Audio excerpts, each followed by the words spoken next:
this video is on play and temper tantrums. And I want to talk a little bit about big emotions, temper tantrums, things like that. So I think there is a big push sometimes to, we're supposed to, or feel like we're supposed to be decreasing our kids' meltdowns, decreasing, like, that good kids shouldn't be having these big emotions or these big meltdowns. And that's not really something that I subscribe to. Do I enjoy all of the kids' meltdowns? Definitely, I struggle. Definitely, I do not enjoy them all the time. Are they important? Yes. Are they,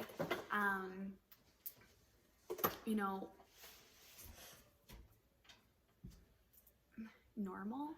Yes. Are they a part of childhood and their development? Yes.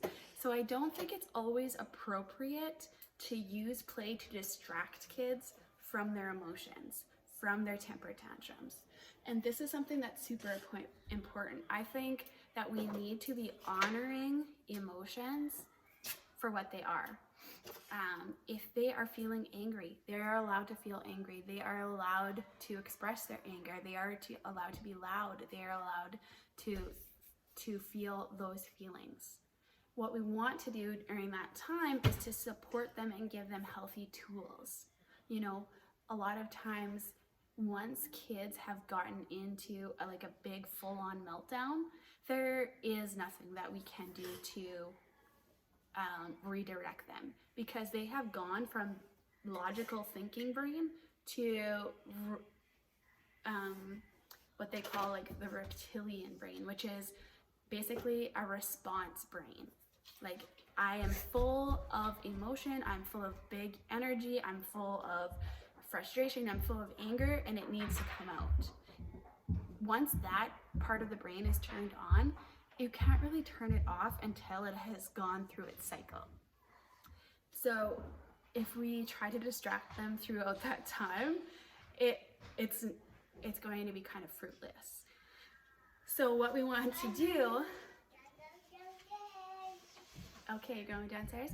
Okay, so one of the things that we can do then is using play to help them regulate their body throughout the day, to kind of be proactive in resetting their nervous system, processing anger, processing frustration. And then when those big meltdowns do come, that we are there to support them, that we are to say, yes, I see you're angry. Yes, I see this is super frustrating for you. I know these feelings feel really big.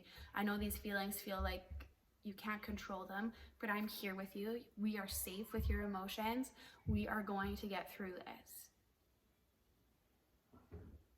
And that can be super difficult if you're feeling a bit frustrated, if you're feeling a bit angry, if you're feeling a bit anxious, if you're feeling a bit hungry, or whatever it is.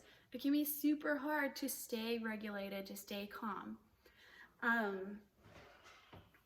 and not add fuel to the fire. So that is where grace comes in. That's where compassion comes in. We don't have to be perfect. We don't have to get into this idea that we always have to stay calm. The biggest thing is that we're supporting them. We're saying, hey, I see that you're angry, and sticking it out with them, maybe sitting beside them, maybe holding them, maybe, holding their hand, whatever that could be, just giving them space to yell and scream and cry. That's okay.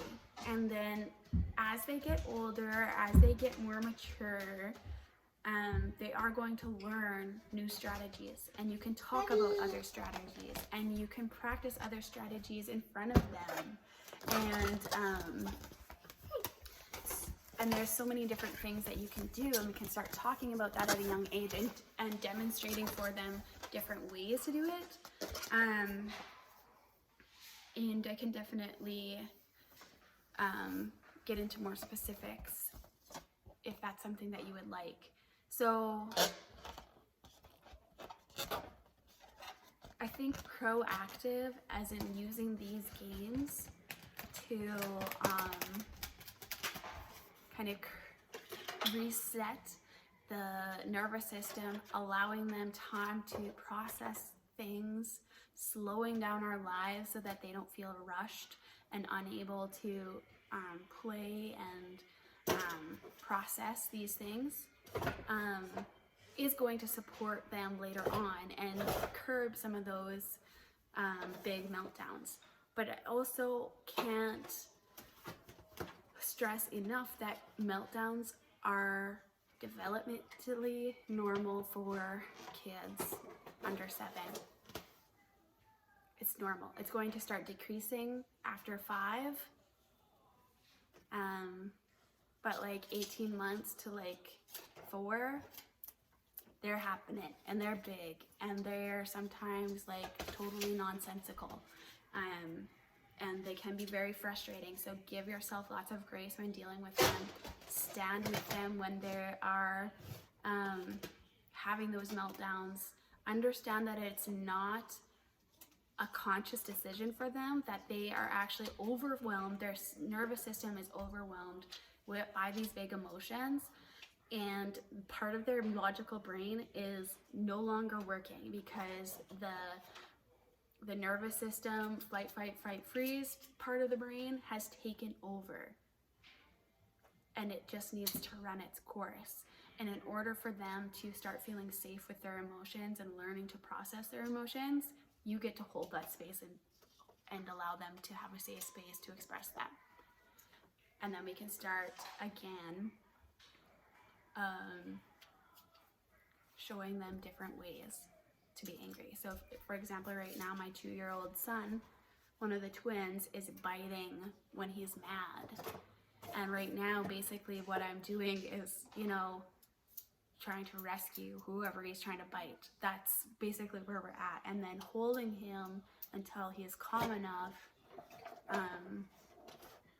to